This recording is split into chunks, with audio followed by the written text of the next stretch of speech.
la biso. Il y a donc Fungoli va Bible la biso. Fungoli premièrement Exode chapitre 12, verset 1er au 5e. Et encore, donc Fungola sur Lévitique chapitre 12. Vraiment, évangile Clément, quelque chose sur la biso. On a rapidité, Exode chapitre 12. Verset il faut sortir dans 5e. Premier verset au 5e. Au terme, pour respecter la parole de Dieu.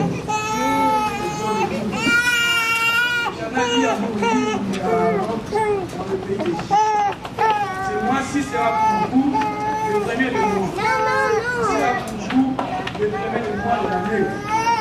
Parlez à tout l'ensemble d'Israël et dit, le 10e jour de ce mois, on donnera un agneau pour chaque famille, un agneau pour chaque maison. Si la maison est trop peu nombreuse, un agneau on le prendra avec son plus proche voisin, selon le nombre de personnes. Vous compterez 7 agneaux d'après ce que chacun peut manger. Ce serait un agneau sans défaut, mâle, avec des mains. Vous pouvez prendre un agneau pour manger. Chapitre 12, premier verset au 4e. On peut descendre jusqu'au 6e verset pour s'arrêter au verset 4. Lévitique 12. L'Éternel parla à Moïse et dit, parlez aux enfants d'Israël et dit, lorsqu'une femme deviendra enceinte et qu'elle enfantera un fils, elle sera en pire pendant 7 jours. Elle sera impure comme autant de son disposition mensuelle. Le 8e jour, l'enfant sera circoncis. Elle restera encore 33 jours de se purifier de son sang. Elle ne touchera aucune chose sainte, elle n'ira point au sanctuaire jusqu'à ce que le jour de sa purification soit accompli. Si elle enfante une fille, elle sera impure pendant 2 semaines, comme autant de son indisposition mensuelle. Il y a aussi sinon Jean chapitre 19, verset 7. Jean 19, Verset 7. Verset 7. Les Juifs lui répondirent, nous avons une loi, selon notre loi, il doit mourir parce qu'il s'est fait fils de Dieu. Amen. Ça va nous avoir pour l'écriture pour prendre la communauté massive. Pour bénir encore une fois de plus les Seigneurs. Oyo après ce opportunité pour la le 24 décembre d'être encore devant vous et pour partager aussi de sa part. C'était hier la nuit d'un endroit qui programme que je vais prêcher aujourd'hui. Moi je m'attendais peut-être le prochain dimanche. Un gloire à Dieu. Parce que la Bible dit rien ne peut se faire sans que l'Éternel l'ait approuvé. Zambé, Moutouabon, Chaki, le lot,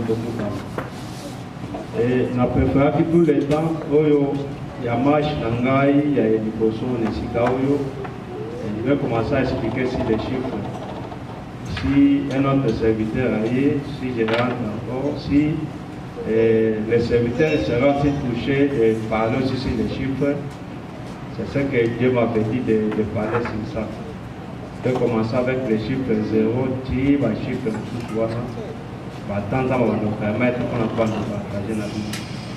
Et dans la précédente, on a longu le chiffre 0, on a pris le chiffre 2, ça nous va permettre que nous avons ces chiffres 0, tous les jours, on a parlé qu'à sur les chiffres 0. Je peux expliquer sur les chiffres, c'est ce que Dieu m'avait dit. Dans les populaires, l'étape unité, mais je vais marcher si l'intérêt de Dieu, c'est Dieu a quelque chose dans les chiffres pour l'édification.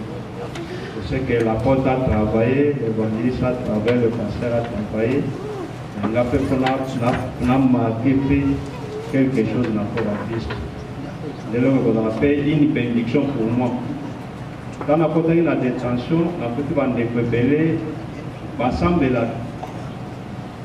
prière na biso na bango ezaka toujours pour na sortir à détention. Et matin nous se donc basé sur makambo ya libération. Ce qu'on a vu si Nzambe eloko nini na komake na ngoke na salelo musala na bisika bo. Et Dieu m'a convaincu de prêcher que la doctrine. Et aujourd'hui, il y a plusieurs frères, plusieurs pasteurs qui ont dit l'évangile à Bissau et c'est que c'est ce qui est important pour moi, que ceux qui n'ont pas été à Bouna n'abîment grâce à Christ et c'est pourquoi nous allons parler aujourd'hui dans Exode chapitre 12.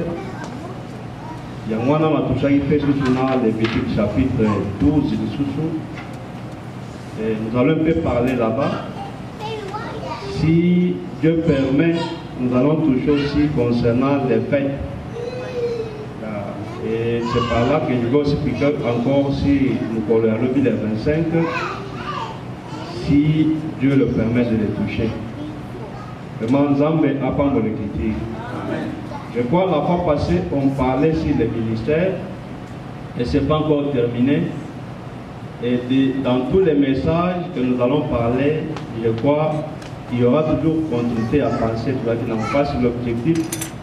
Oyo apporte avait dit pour les ministères, c'était pour faire continuité, aussi expliquer sur les dons, sur les charges et sur d'autres choses pour bénéficier à œuvre de Dieu.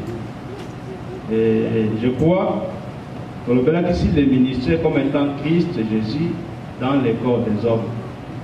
C'est que Jésus-Christ, Yemoko Azoyo Sala Moussala, l'œuvre de la perfection, l'œuvre de l'édification, mais Azo utilisait des corps qu'on appelle les hommes, Azako travaillait dans Kachabatoana comme lui-même le véritable ministre. C'est pourquoi Paul a dit, Asali Bamoko Lokol, évangéliste, mais sous le col à la porte, mais sous le col à la docteur, mais sous le col à la prophète, ainsi de suite. C'est-à-dire qu'il y a Mokunda Zali, apôtre, pasteur, docteur, évangéliste, azapé et apôtre. C'est que tout c'est lui. Nous sommes que les corps. C'est pourquoi la Bible dit ceci. Tango Nzambe adopé sa Israël victoire à travers David. La Bible dit Saoul n'a pas victoire wana aluka qui a fait sa David sa fille en piège parce qu'à ce fait là qui était dans cantique au Bayembaki il y a beaucoup mis sa David. Or cantique on est là qui il y a le coutaté c'était une réalité. Dans la Bible, David a tué 10 000 et Saoul a tué 1000. Tout simplement, il voulait simplement expliquer sur Benjamin et Juda. Parce que beaucoup en réalité, il y a Benjamin, il y a Juda. Même la naissance de Juda, la Bible dit, maman a déjà fait ce Congo, il y a louange. Alors, Juda a donné louange. La bénédiction prophétique de son père a émission de recevoir les hommages de ses frères. C'est-à-dire Juda Moutaza Mokonzi. C'est pourquoi on comprend que David était Juda. Voilà pourquoi il fallait qu'il va payer Saïd le Koumou, mais Saoul va quitter Saïd. Mais Saoul a compris quant à la chair et il voulait faire tuer David. Pour qui m'a David de bataille. Maintenant, je vais sauter pour expliquer que David a dit dans 1 Samuel chapitre 21, a dit dans Nob, et pour nous, c'était le sacrificateur Achimelech. Tango a commis pour nous, Achimelech a yambié. Na batozaki na banga pesa biloko koya vraiment l'épée de Goliath ya comment tu vas pêcher en sous David.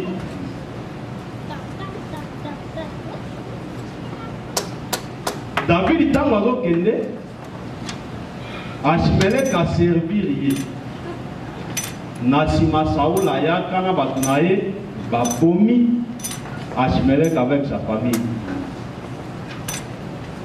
Nasima Achimelech, c'était son fils Abiatar maintenant qui prend les relais de son père. Tant Azo doit relais à papa naye, la Bible dit David Azo senga sous ce fort de pas ya mwana ya Achimelech ko ya kufaki Abiatar abi atin de la effort. On comprend que papa a confié pour David et le fils continue encore à travailler pour David. Il faut l'église comprendre le comment que la Bible dit na bambala ya kala na lolenge epele Nzambe a levé la mission en disant ba prophète ainsi de suite.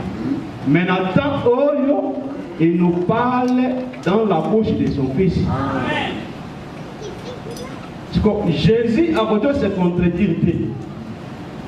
Alors, mon retour, ou bien mon colère, aux hommes qui n'ont pas eu, avec ça, on a bien voté.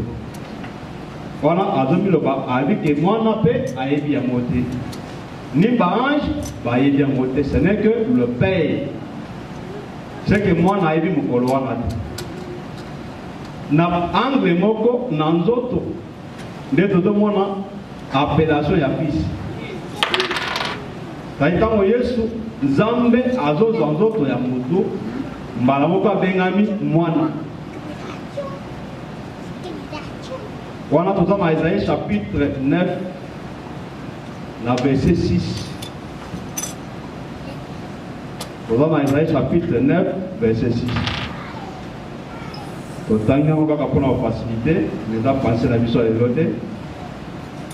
Isaïe chapitre 9, verset 6.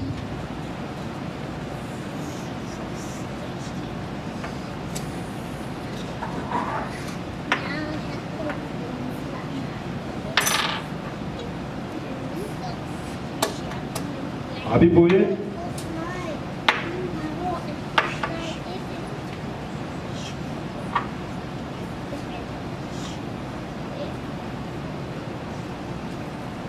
Verset 5 dans la Bible. Car un enfant nous est né, un fils nous est donné, et la souveraineté reposera sur son épaule. On l'appellera l'admirable conseiller tout-puissant, Père éternel, Prince de la paix. C'est-à-dire, moi, je suis encore Père éternel. C'est-à-dire, le Père, tango à l'autre, de fils. La mission. Voilà ma angle moko. Mais tant qu'on finit par tout à Jésus, montre nous le Père et cela nous suffit. On a Jésus à regretter. Avec les micros, nous on a Camarino, Philippe, aux autres nous avons la question papa. Mais celui qui m'a vu a vu le Père. C'est que on a Jésus à confirmer que il y a Zali Tata. Et le Fils, à travers ses lèvres du ministère. On peut tout prêcher, bien aimé, mais ce que tu n'as pas, c'est un évangéliste, un pasteur, un docteur, mon collègue Christ a fait un baïbi à côté. Voilà, exactement. Moi, dans mon côté, ce n'est que le Père lui-même. C'est que le Père, c'est Jésus qui connaît les jours de son avènement. Là, pour la mission. Par là, je vais dire seulement que le Père est mort pour David et le Fils est en train de faire l'œuvre de la continuité du Père. C'est-à-dire, papa a coupé David et moi, a servi à David. Et par là, je vais dire que David représente l'Église. Oyo Achimelech, Christ a fait la division des Koulossou. Et le ministère aujourd'hui, Christ à travers le ministère a continué au travail à la Ponabison. Si les gens ne reconnaissent pas na Émile, bien aimé, c'est les Seigneurs. Parce qu'ils ont bâti la politique à bisoter. Et là, on a le cas où 1 Pierre chapitre 1 verset 18 à 20. On a besoin de confirmer qu'il y a un moment qui dit Oyo et Salama. Moi, je n'ai pas déjà qui molé pour la vie. Il y a un qui est Salami avant la fondation du monde, mais déjà qui est molé pour la vie. Or, tant qu'on a molé pour la vie, et ce qu'il y a dans l'histoire, mais la Bible dit que manifesté à la fin des temps pour nous. C'est que nous sommes autres dans le bien aimé, Zambé assis à Salaki avant que tu aies un. Si vous avez un senga maïle, mais Zambé nous a fait ça qui est avant de me voter. Même date à l'élo, le 24, ils ont un effort. Ils ont fait un plus juste que yo, mais ils ont permettre que même le 10 janvier, ils vont faire un vote. Mais ils ont fait grâce à l'autre, comme de 6 à 7 jours qu'on en est ici là, ils ont en vie. Et dans ma casse, mais c'est la grâce de Dieu. La pas la vision. Je veux dire seulement que le ministère des alliés continuité à être Christ. Il y a mon Paul à la Bible, n'a aussi dit ça, Moussala Christ à Tikaki.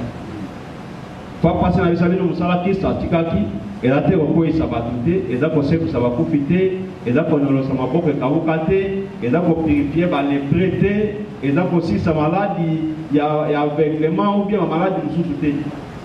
Or, en réalité, un miracle, et c'était le Seigneur Jésus-Christ. Et là, les gens qui ont voté, les gens qui ont voté, Christ a salaki. Parce que tu as vu que tu as vu frère, makamo bamona nanu yo tikala ndikomona emote. Parce que na takamo ba réalité. Tala Pierre bazokeni. Na Yesu na nzela, basengi bango taxe. Abise ke péché mbisi. Ah? O bibisa mbongo na kata na tokita. Ko mbisi yango bango na kata nzela. Mbisi nini kaka Pierre akende ko péché pona etana mbongo na kata na yo. Parce que quand on a une histoire, on a inventé, n'est-il pas poésie. Mais Jean a lobby makambo oyo Christ a salaki na kata mokili oyo. C'est pas comme makambo sous mais dans la place à votre Bible. Je vais te dire que le Seigneur oyo Ndimeli, c'est un Dieu tout puissant. Ce qui se confie pas naïe. Il n'est pas seulement le Dieu d'histoire, mais il est le Dieu de présent et le Dieu de l'éternité. Il y a beaucoup de choses. Moto va changer, Batu va changer, mais il y a beaucoup changer. Il y a beaucoup de travailler, l'objet n'a pas ça, pénasima l'objet n'a pas ça. C'est que nous avons travaillé les lois, c'était le temps de la loi. Zambe oya salaki na tanga bobeko lobby c'était l'année de la grâce oya do travailler lelo et après demain wana c'est le temps postérieur c'est-à-dire même Nzambe oya tambolaki na Israël Nzambe oya opéraki des miracles bon même kalati nzoto ya mutu aye ko manifester mbuya na ye c'est le même Dieu qui agit aujourd'hui. Ce quand les Salami a continué à agir. Ils ont beaucoup changé ma casse en Zambédé. Dieu restera toujours Dieu. En tant que Batavé, que Batalo Kokali sous-souté, mais Nzamba Rokoka. Avant de le bagaboyer, ce qui est impossible aux hommes, mais à notre Dieu, cela est possible.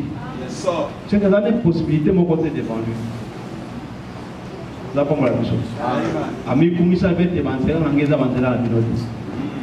C'est une réalité. Banzela Nangeza, Banzela Nabidote. Wanama Tazoï Bisaï, qu'est-ce que vous avez cambié qu'on a vu sur assez quoi? Et à Bissé que n'a pas dit c'est quoi, peine à la domo. Et pas Bissé que n'a ébi. Namokolasu Katanga Bakuba Kosé quoi. Dès qu'on a vu ce pas Kosé quoi. Déjà, c'est ce qui ont dit, mais attends, ceux qui ont coupé déjà, mais il y a un autre jour. Aïcha, vous qui dans la tombe, déplace c'est comme un problème. On a dit que les Parisiens vont d'autres à la épée, vont d'autres secs. Les moutons, ils vont mal ou bien nini. Et le colline, il y a ça là. Parce que tant on va faire sa charge, ou bien responsabilité, pour ne pas t'amoquer la caïne, il faut.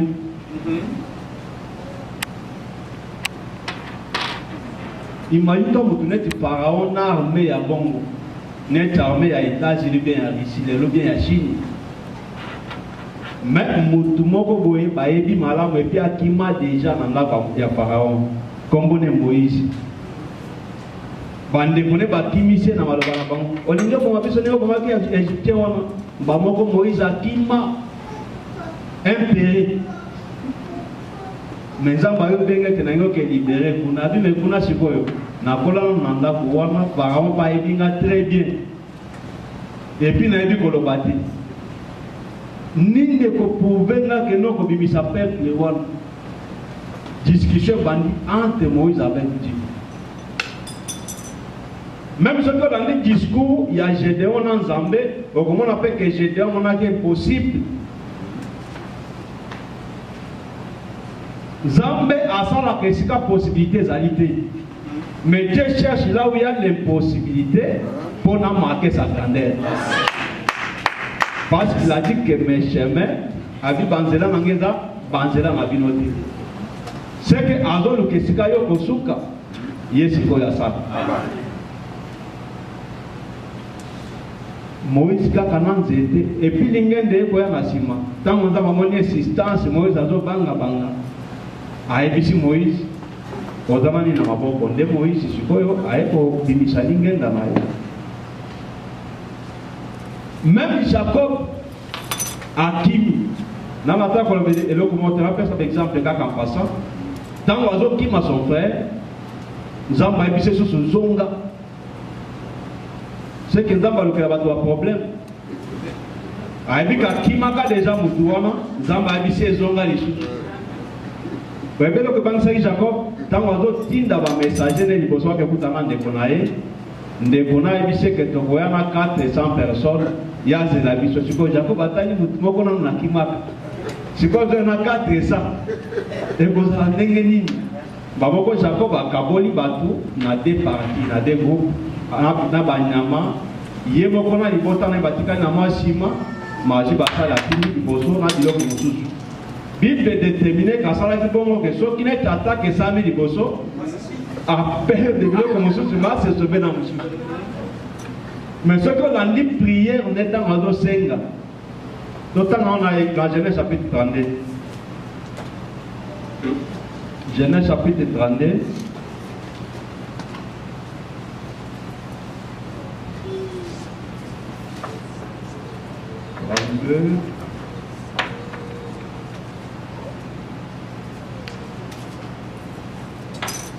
il y a parti à verset 10.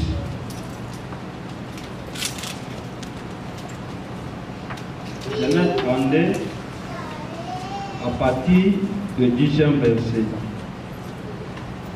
Jacob dit, Dieu de mon père Abraham, Dieu de mon père Isaac, l'Éternel qui m'a dit, retourne dans ton pays et dans ta patrie, et je te ferai du bien.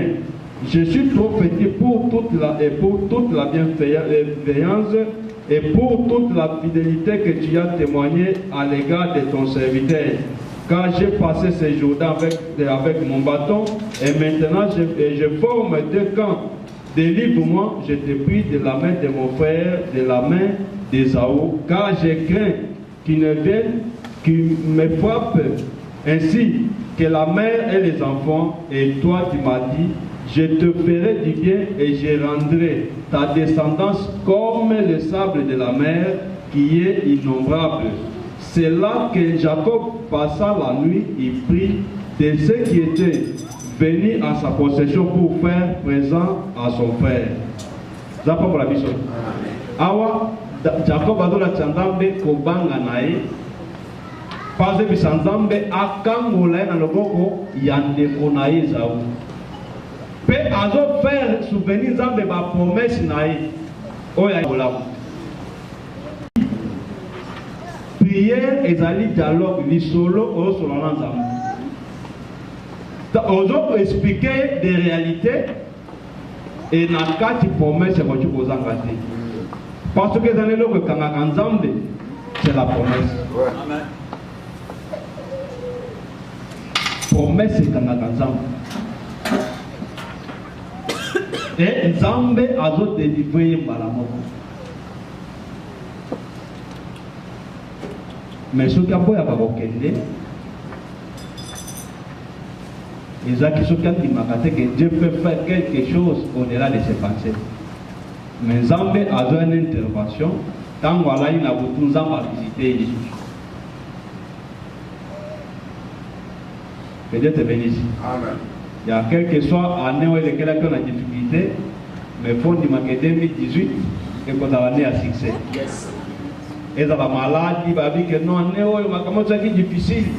Mais il faut croire que la promesse est là et Dieu te fera grâce. Amen. Nous allons prendre la mission. Amen. Il y a, je crois, l'Exode chapitre 12. Isaki Mukolo, il y a rédemption, il y a peuple d'Israël. Isaki Mukolo, il y a sorti na bango de l'Égypte. Zambé a ebisaki bango ete lelo Moïse na Aaron ba ebisa peuple d'Israël que pour na sanza oyo pour na bango kozala sanza ya liboso. On va déterminer que ce qui est décembre, que ce qui est mars, mais pour la bangonde, et qu'on va contaminer le vol à Sanda. C'est-à-dire, en souvenir, il y a des camons pour les salama qui jouent.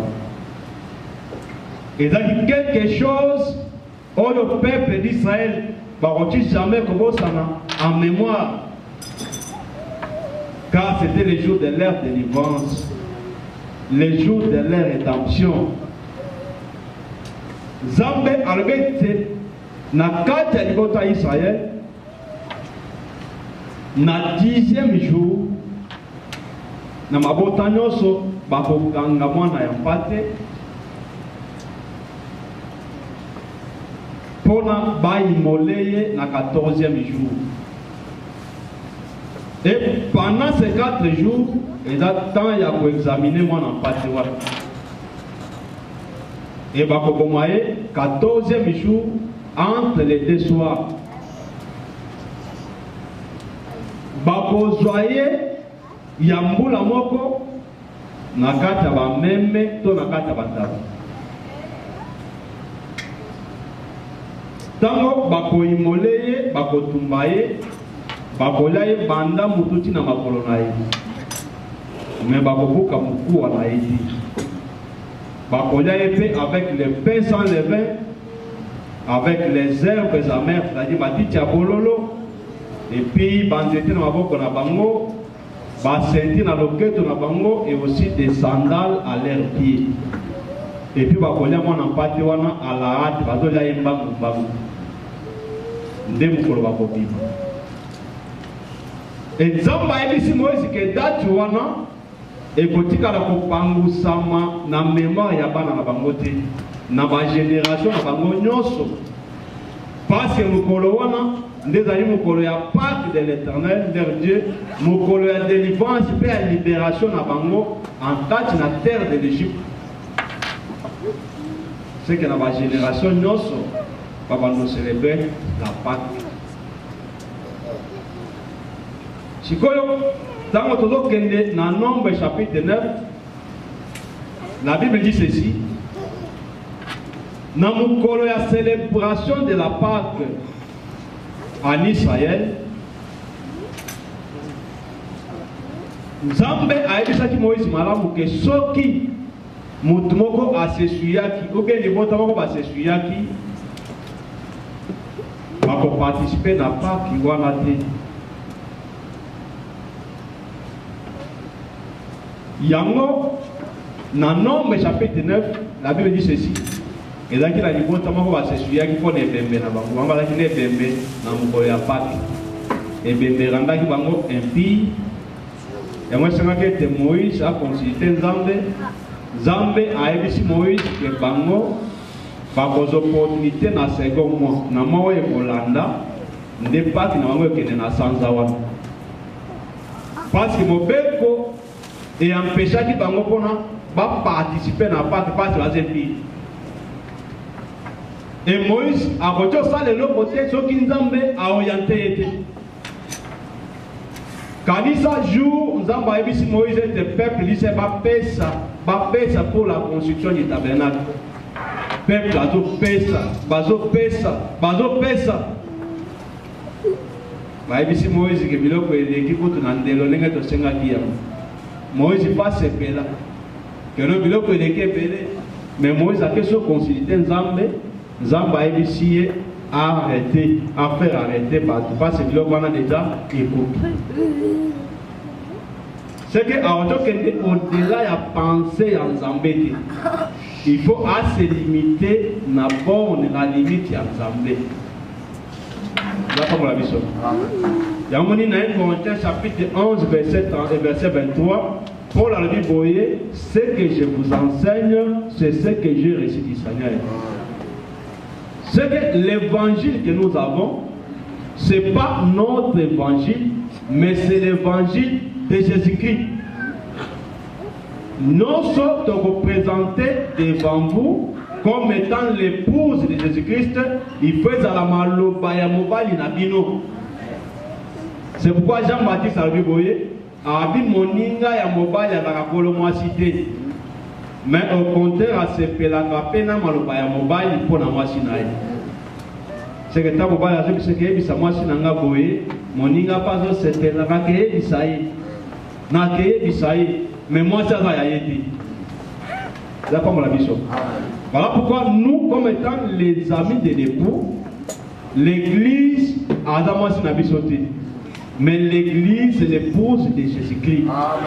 Et donc, se limiter ainsi dit l'Éternel, c'est-à-dire n'a pensé en Zambé, donc il n'a pensé dans la bisoté. C'est pourquoi la Bible dit ceci. C'est de l'abondance du cœur que la bouche parle. C'est-à-dire, ce qui m'ont dit, ne m'ont pas. Or, le cœur, c'est Jésus-Christ. Et la bouche, c'est le ministère. Un ministre a dit qu'on le battait, sauf qu'il n'y a pas à Christ. C'est pourquoi Paul a dit, voyez, ce que je vous enseigne, c'est ce que j'ai reçu aussi du Seigneur. Galates chapitre 1. Galates chapitre 1.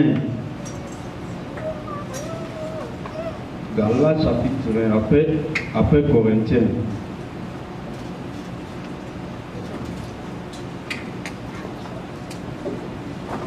Chapitre 1, verset 6.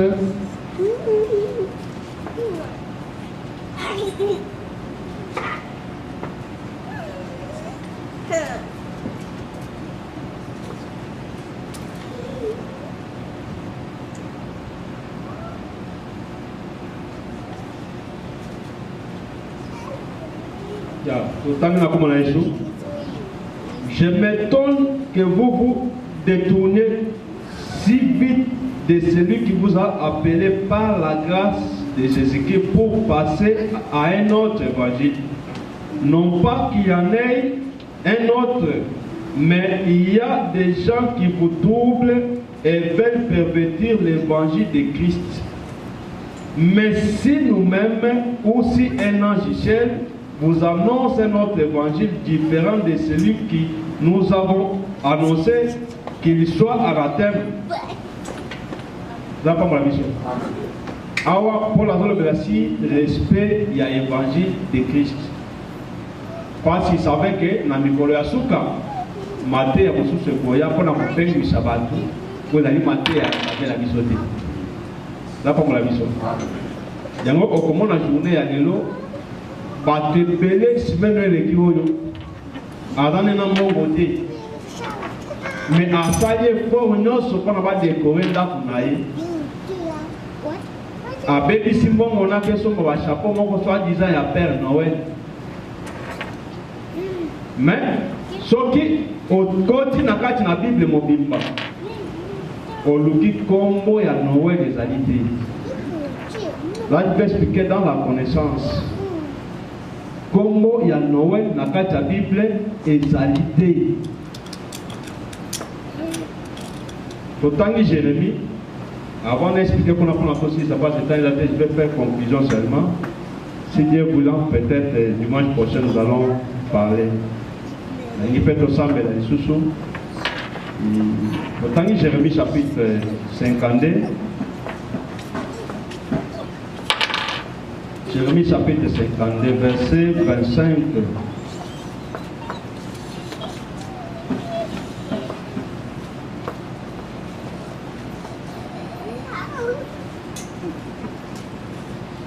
Verset 31. La 37e année de la déportation de Joachim, roi de Juda, au 12e mois, le 25 du mois, il arriva que Vil Médoc, roi de Babylone, dans la première année de son règne, rétablit Joachim, roi de Juda, dans son honneur et le fit sortir de la prison. Or, date oyo, ils ont date mokonzi, il y a Juda, babibisaki na prison, pas ya roi ya Babylone, le 25 décembre. Dans toute la Bible, date oyo, ils ont marqué naissance, il y a Jésus-Christ. C'est pourquoi ce que dans la Luc chapitre 1, la Bible a démontré que dans le 6e mois, l'ange Gabriel était venu chez Marie. Tu vas dire que dans le 6e mois, l'ange a joué par Marie. Et ils appellent l'écriture et lobby que Jésus a botamaki le col la bâtiment sur botamaka. A kola qui fait le col la bâtiment sur kolaka. Malgré que les Nzambe, ba posa so to yoka pe ya yoka pe yango pe amekamaki na lisumu meye alongamaki na lisumu te. Là comme la biso. Ce que tango ange a annoncé na 6e mois, le temps au 1e ya Marie et bandaki. 6e mois wana, ti na 12e mois, Yesu abotamaki na 6 mois, point d'interrogation. Nous allons attirer attention que date oyo est une date moko satanique et diabolique. Noël n'existe pas. Noël c'est la marque de la bête. Là comme la biso. Yango biso chaque jour nous avons notre fête que nous fêtons. Biso to fêta ba fête inoso yote. Parce que Job a dit, pour Nangai, vaut mieux date ya liwa Nangai, vaut mieux mukolo ya liwa Nangai que mukolo ya mbotama. Pe azola que la mukolo ya mbotama mabe. Ce que biso doit comprendre boyeba na Nzambe que ce qui biso to tiko sepela. Toko sepela na mukolo ya kufa Yesu Masi. Parce que la mort de Jésus-Christ, c'est notre délivrance, c'est notre rachat, c'est notre rédemption. Il y a un autre dans l'Exode chapitre 12. Tout simplement, c'est pour la Kisayo, référence. Il y a fête de pour fêter Nganayo. Fête de c'est la Pâque. Mais la Pâque qui est la catholique. Mais nous avons notre Pâque à célébrer. Avant qu'on s'en va détail à conclusion, nous avons un Corinthien. Nous avons bref. Nous avons un mingi de l'autre. Je suis content de là. Tout ce qui a fait tant de banon, c'est un avant. Nous avons un programme à bien semaine. Nous avons dimanche, samedi. Pour il y a Kotanis ensemble. 1 Corinthiens chapitre 5, verset 7. 1 Corinthiens 5, verset 7. La Bible dit ceci. Purifiez-vous du vieux levain afin que vous soyez une pâte nouvelle puisque vous êtes sans levain, car Christ notre Pâque a été immolé. N'a pas mon mission. Ce que a comparé, il n'y a pas pâte. C'est que vous avez la pâte sans levain. C'est que vous avez lipa moko na levain na katinayo. Parce que Christ est notre modèle, il est le pain sans levain. C'est-à-dire, le pain sans levain, c'est le nature de la sainteté, c'est le nature de la pureté. C'est-à-dire, nature à Christ, tu vois, peut faire la paix nature na vie. Et la Bible définit que Christ est notre Pâque. C'est-à-dire, biso to fêter ma Pâque va doit fêter rater. Mais notre Pâque à nous, c'est le Seigneur Jésus-Christ. Amen. Et tu es Pâque ils ont inauguré les jours de sa mort. C'est-à-dire, jour Christ a été christifié, jour Christ a fait qui ne m'a collé qui a l'objet qu'on a vu.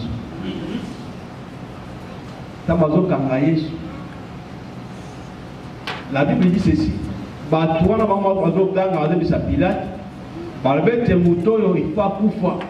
Pilate a dit que et c'est vrai. La Bible dit que mais ami comme si les sous pour la vie. Il faut un coup frapper makila nae et so panalikolo na biso na bana na biso. C'est que liwa ya Yesu makila nae ezaki pona lobi kona biso na ya bana na biso. Bien-aimé, ezane loko eleki liwa ya Yesu te. Et loko kotu ko marquer vie na yo, c'est la mort de Jésus-Christ. C'est pourquoi mon Bible, les autres définissent Bishop dans l'Apocalypse, ils l'ont vaincu à cause du sang de l'agneau et à cause de la parole de leur témoignage. C'est-à-dire, nous avons la victoire dans le sang de Jésus-Christ. Il y a une Bible qui dit que moi, je n'ai pas de soit na kata ba meme, soit na kata ba tabo. Quand Jean-Baptiste a moni Jésus dans Jean chapitre 1 verset 29, arrivé te voici l'agneau de Dieu qui ôte les péchés du monde. Dans Proverbe 27 verset 26, dans le béni du Proverbe 27, c'est que Yomoko a même Proverbe chapitre 27.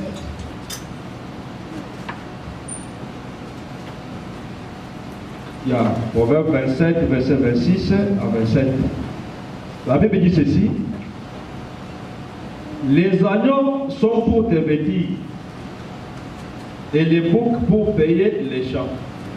C'est-à-dire que nous allons en tabéda et nous sommes Babylone. Mais il y a même pas de volage qui s'arrête.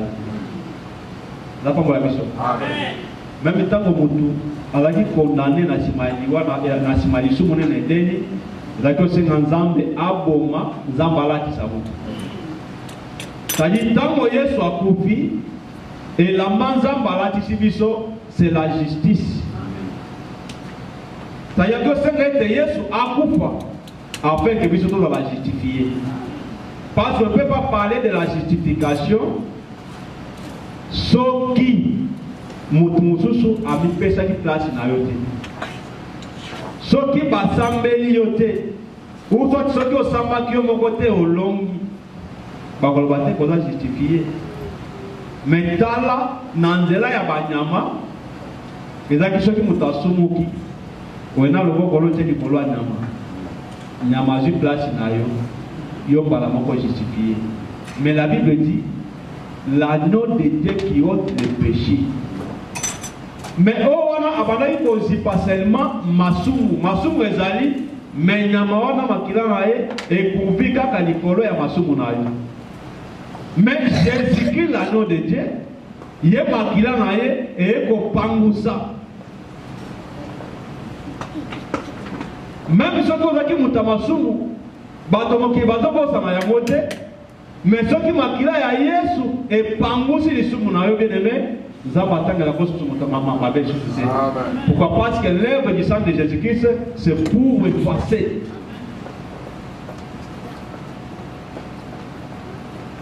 yango balobete ntaba yezaka mpona kosomba bida yamoni mbongo Judas atekelaki Yesu wana akepesa ngo basacrificateur bazwi mbongo wana basombeli yango mpe bida. Or elango bazosomba na mbongo wana c'est l'église. Yamoni Yesu abisi Pierre abete tiye Pierre, mais si c'est roc, je bâtirai mon église. Yango, il faut comprendre que l'église est akande, il y a Jésus-Christ. Même si tu fais donner ton action de grâce, on peut s'en faire dans moutouté, mais on peut faire action de grâce à Jésus-Christ. Et ça va 10 minutes de contribution, tout ce que tu donnes, on peut s'accommonder à Jésus-Christ. Mais un serviteur de Dieu, son rôle, il a joué des rôles, il y a flamme de feu. On ne peut pas, Zambé, à Yaka de Miling. Zamba, Koya Miling, a été ce qui batumbi na nouté. Mais la Bible dit, il fait de ses serviteurs des flammes de feu. Toi, tu donnes, le ministre a utilisé Yango, c'est-à-dire, bah, serviteur n'est pas comme étant des flammes de feu après les ambassades. Ça pas la mission. La teba quelque part que notre temps on peut s'accrocher douana na butu to chaka mo place mo bonzamba e bonzamba monzamba doit ngo bongote. Il faut les garants na moto premièrement. Ce que l'équipe na simandé zamba jua kabili. Or, des flammes de feu, ce sont des serviteurs de Dieu. Nous sommes 104, verset 4 de le Bayam. C'est pas pour la mission. On travaille toute l'année. On doit capter bon. Je vais vous dire quelque chose. Bamboko to utaka na bino, ezanga mokote pona na esika. Mais bino pe ko utaki pe na bamboka wana. Bato ba vivakata mususu misale za katira ba commerce, misamo ko incertitude. Mais au commun, même na bata oyo, bato préparer ba fête na bango mokili, mais yé azo bunda, azo quelque chose à rekomisa na Mozambique. Mais je vais te dire quelque chose, ce que vous contrôlez marche na yote. Nous collons sur vos cassones. Parce que ça peut te changer le banazambe. La parole de Dieu restera toujours oui, amen. Olinga yango lingate, le banzambe ko appelle na ko respecter yango. Nzamba va complexer na mututé. Si tu es complexé des États-Unis, mais Dieu n'est pas complexé ni des États-Unis ni de l'Europe. Parce que c'est lui qui est le créateur de toutes choses. Moi, Nzambe, confie-toi la vérité. Marche dans la parole de Dieu, n'importe où, respecte la parole de Dieu et tu verras la gloire de Dieu. Yango, comme on dit Moïse, même temps, pas à Pharaon, Moïse a donc la complexité, mais Moïse a donc avec les de l'Éternel. C'est pourquoi non ce Pharaon va la paix pendant a démonté peu ma kasinae Nzambe muto alaki utiliser bon parce que Romains chapitre 19 verset 17 lobi Nzambe alobi que ye muto asisitaki Pharaon afin qu'à travers incrédulité nae kombo Nzambe ba na mokili mobimba ni tete son incrédulité mbele to te akamakama ba di plete mais peu muto ayebi grandeur Nzambe te que Nzambe akomisaka un jour maye koma rouge maye koma makila muto mbela zo ndima yango te Zamba papa wana makoro dona basili na biloko ebele. Nous sommes et comme qu'on marque la grandeur de Dieu. Zamba la mission. Amen. Et vous savez, nous sommes ça va que na kati Égypte wana. Tu n'as 10e miracle parce que on est là qui miracle. Tu n'as 10e miracle et là comment peut changer l'idée. Mais libération il y a peuple. Il y a qui est dans 11e miracle. 11e miracle, il y a qui est liwa ya bana liboso. Tant qu'à bakufi na 11e miracle, bamoko sorti. Il y a un peu ça, un peu dans il y a Laban. Bon, Laban a libéré Jacob. Jacob a contacté déjà bana 10. Bon, on est ici la gâté. Mais tant qu'on a Joseph, 11e balamoko, bamoko bon aussi. Yango, la Bible dit ceci. Babo kanga mwana mpacho no soit en tabac na 10e jour. Et ngelo bali dénommé. Yesu na balaki tabac, Yesu penda la mwana mpacho. Amen. Il y a une année ngela tout simplement l'année de grâce. Amen. Mais mwana mpacho wana ou soit en tabac, ko kanga na 10e jour ngela 10e jour ngela représenter l'œuvre de la loi. Parce que na kata mobeko todo mona 10 commandements. C'est-à-dire, mon père connaît quand il est. Il y a un souverain sacrificateur, Pilate Boye. Le but d'après la loi, cet homme mérite la mort. C'est-à-dire, mon père connaît quand il est. Babi Kadomi le Banzambe. Azo entêté peuple Naviso. Azo la salité ya Moussou. Mon père connaît quand il est. On a des 10e jour, c'est la loi qui a arrêté le Seigneur. Mais quelle que soit la présence de la loi, Moutoumoko Abikate, parce que c'était le ministère de la mort. Oui. Mais le ministère de la vie, c'est la grâce. Amen. Il y a moins les jours, il y a pas d'or. La Bible dit ceci. Tant que Moïse a zong avec Josué, Bakouti idolâtrie. Mbalamoko, Zamba ebisi Moïse boye. Alors, il faut qu'on boum. Bamoko Moïse a gagné avec le Babo Wadapo Nanzambe, Baya Nangam Nangai. Bamoko Levi Kakamutake Nangamba Moïse. Des mois avec le Boko Kabinos a épée naïe, Aboma. Kakoma Tata naïe, de Bonaïe, Aboma, pour Nanzamba Pambo la Bible. Ça va très compliqué, c'est qu'on n'a pas la moto, il faut la moto dans la boue. La forme la mission. Amen. Donc, le cas de l'Bissation sur Élie. Et là, la Kanatika Linga Moko, il y a des choses à mon côté. Et là, les choses sont 7000 va fléchir dans nos têtes. Oyo Akobi Kanamopanga Yazae, Yajaye Bobomai. Amen. Est-ce que ça fait bénédiction? Akobi Kapé Yazae, ya Élysée Bobomai. C'est que le message il y a madame. Oui, mais ça comme tout cas, ce que Biki n'a pas Azael, il y a pas qui a géré Bobomai. Ce que Biki Azael, il y a Élysée Bobomai. Le paix de l'esprit Ephésien lobby, c'est la parole de Dieu. Amen. Il faut parole de Dieu pour Mayo. Il y a un moyen de qui Nicodème, il faut boire Mayasika. Oh, premièrement, il faut la mort, parole de Dieu et bomio, Nasimando Botami Yasika. Amen. La parole de Dieu. Amen. Jour où on va faire 3000. Les gens vont faire 3000. Et là, quand c'est ça, les jours de la Pentecôte, tant qu'on marche à grâce et bandit, la Bible dit dans la première prédication, il y a un moulou, Nathan et grâce, 3000 bazons. Amen. Pendant qu'on a que pour les avoir qui ministère de la mort, la loi et la grâce et le ministère de la vie. Amen. Là, comme on l'a vu ça. Et la loi c'est Moïse et la grâce c'est Jésus-Christ. Amen. Parce que dans toute la Bible, nous avons que deux prophètes majeurs. Moïse a raconté ombre, mais la réalité, c'est Jésus-Christ. Nous avons un prophète qui nous soutient. Il y a un autre temps là, quand ici dit le Seigneur, il y a un prophète dans la vie.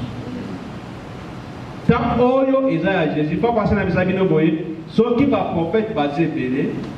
Ceux qui m'ont pas prophétisé, mais sous Batanga, Minokonava. Tant Oyo, c'est le temps de Jésus-Christ.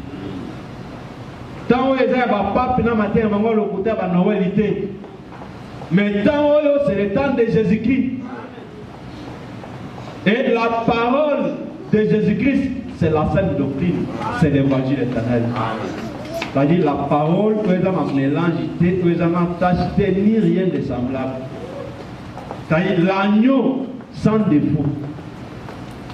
C'est-à-dire dans le cadre de la parole, jamais tu peux imiter ma cambo, ya Égyptien, ma Philistin, ma Nzambe na bango, mais puis tu peux faire ça dans le cadre de la doctrine de Christ. D'après la mission. Si évangéliste Clément, par exemple, moi naïe, ou moi na frère junior, ou bien moi na sœur tel. Abino n'engina se fait échapper moi nangai ensemble avec vous parce que va battre là qui est là pour par exemple 30 ans. De quoi est bien ici pas. Mais là comment vous écoutez et beaucoup dans votre doctrine et ça ne quoi bon ici et là comment vous essayer. Parce qu'en tant que les enfants de Dieu premièrement et vous bandana prier. Quand tu as fait mon nom, ma voix quand j'amène dans ma bataille là et Nicolas oh et tu as eu la paix il y a une femme bonne. Mais doctrine est recommandée peut tout ça va faire toi l'endemain. Tu as vu qu'on peut le faire mais tu as dit que dans le col et l'autre moi comme ma doctrine. Mais ce qui ne comment quoi ça y est avec eux nous allons faire ensemble. Mais dans la doctrine nous n'avons pas de doctrine. Il y a pas fait du son wolo au Christ a dit qu'il y avait surtout pas de fêter. Mais dans quatre églises à Jérusalem, la Bible dit ceci, il persévère dans les enseignements, dans les prières, dans la communion fraternelle, dans la fraction du pain. Parce que mon nom, beaucoup qui dit paysan ma bête dans la doctrine des alliés. Il y a mon temps Moussoussou, évangéliste Clément, assistant qui est Kambouya, agapé de maman pour préparer pour la fin de l'année, peut-être on peut faire quelque chose. Mais dans la doctrine des fêtes, aux églises, il peut célébrer, nous n'avons pas de fêtes. Il y a que date, il y a Noël, il y a date, il y a des chrétienté. Parce qu'il y a le 25 décembre. Le 25 décembre, c'était le jour où il y a libération, il y a Joachim, il y a prison. Les rois de Juda, au Bakamaki, il y a Babylone, il y a déportation, jour où il y a le 25, il y a 12e mois. Et c'est que Jésus, tant que Marie a concevoir, il a 6e mois. Et c'est impossible que Jésus ait en décembre. Le col à moto, après 6 mois, mais le col à banane, c'est-à-dire avec 9 mois. C'est par là pour nous comprendre que ça date inventé un monde à ténèbres. Je peux beaucoup parler sur là, dans l'enseignement Moussoussou. Mais avec le temps, parce que le besoin de Noël, je peux prêcher sur Noël, mais il y a d'autres spécialités. Parce que il faut y avoir l'évangile de Christ. Ceux qui ont été l'évangile est dominé, même en fait les événements nous sommes qui vont influencer Binayote. Ceux qui puissent affranchir, réellement tu deviendras libre. On a toujours été, comme on a mis pépénos sur la doctrine. Et il faut affranchir par la véritable parole. Il faut fondre dans la parole de Christ. Il faut Nzambe abomayo, ba posa sa mokile silana. Parce que na ba tebele, posa mokile no silate. Mais ba musique ya Nzambe ya linga kalinga ba musique à concentration. Tu fais dans ma rythme moka ba copie ya ba wera de musique à linga. C'est que ça fait que jusque là mokile ku na noter. C'est pas de musique ya kitoko ya concentration que ouais là ba musique qui te pona ni posa mokile silana noter. Père Noël d'abord c'est faux. Ok, somme la bande à chapeau, mon y a pas de démon. Et puis place c'est où? Yamui pas dans ko la esprit moko ya mabe, mana do comme muyibi, ado comme mandumba makamabe pourquoi chapeau wana c'est un esprit nos. Na banzeta sapé wana do tamanga signification na ko yedia mo.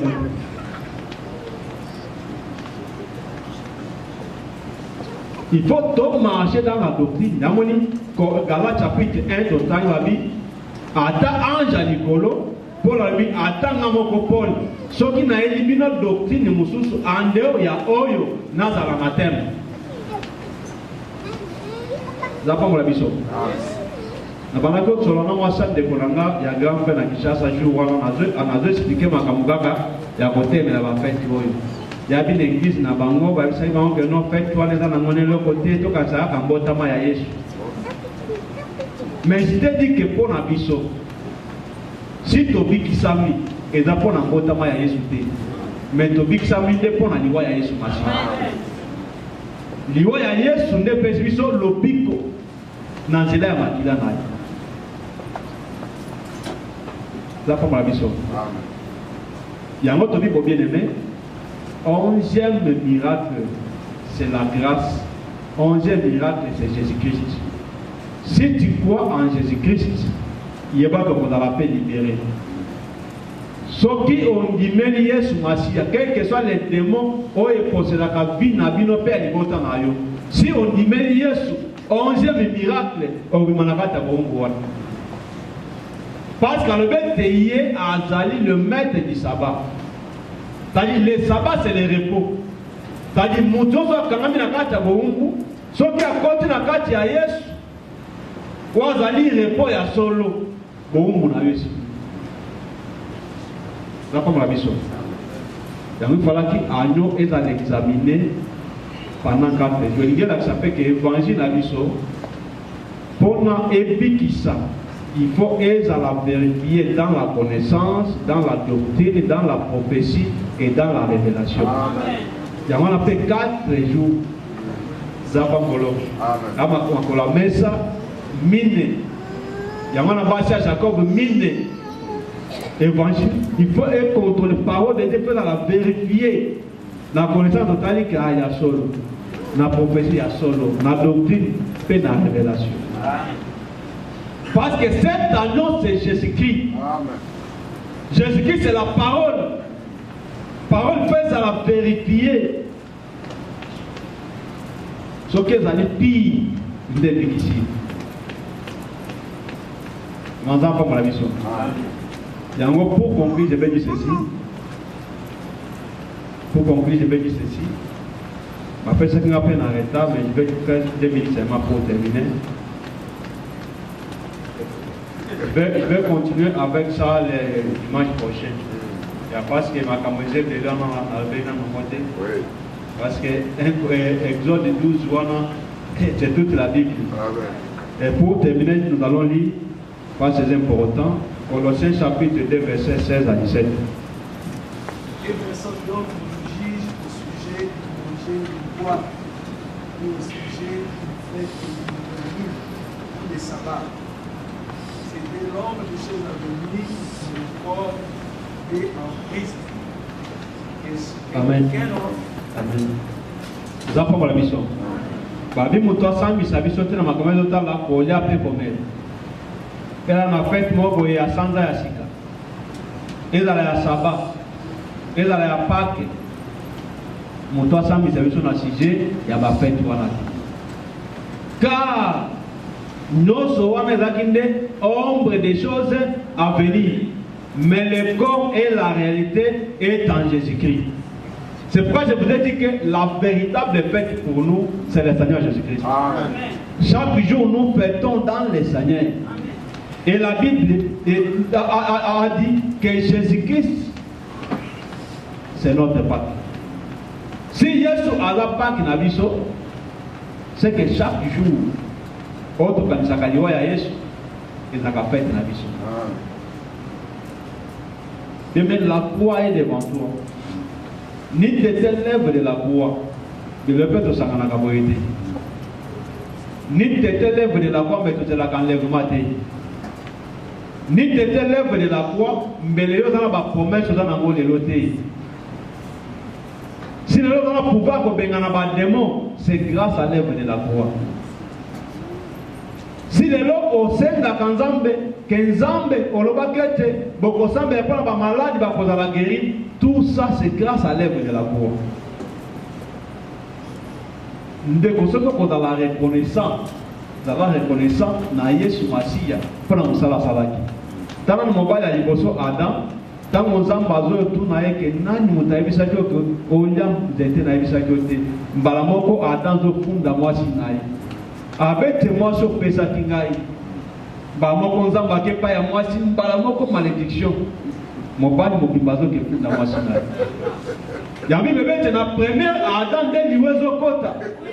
Mais nada yami balé pepo po izali koya. Au compte biso tant que sumuki yes mobile na biso véritable Adam ye aye ko funda biso te mais ye ami commisité péché Mais pour la colombola masumu na yo, yemo ko ami komisi lisumu ko na. C'est pourquoi l'œuvre de la croix, l'œuvre de la croix, des souvenirs, la Pâque qu'on a vu, c'est la mort de Jésus-Christ. Il y a envie de dire que ce qui moi c'est votre moi dans mon bali. 8e jour va circoncire moi non, mais moi ça qu'on a toujours quand impie. Il faut de la 33 jours pour la purifier. Quel que soit que l'enfant est circoncis, mais la femme est toujours dans l'impureté. Et je vais vous dire ceci bien aimé, cette femme en question, Yesu, que maman n'a pas de mais Jésus a répondu à de ma mère à moi, et ça va la volonté de mon père. Parlant qu'on parle que maman à Yesu, c'est l'église. Yesu le quoi moi na 8e jour que bakana kata yengenga. Maintenant bakata yengenga, maman là toujours na kata impureté. Mais d'accord, c'est la 33 jours. Oh, 33 jours en réalité, c'était les 33 ans. Ok, ça sera qui dans mon kiri. Dans vos 33 ans et coquille, qui s'appelle les poulousous. Pour l'endroit que vous payez, ça ne veut pas y avoir maman. Nous avons pas la mission. Amen. Et tout ça, mais.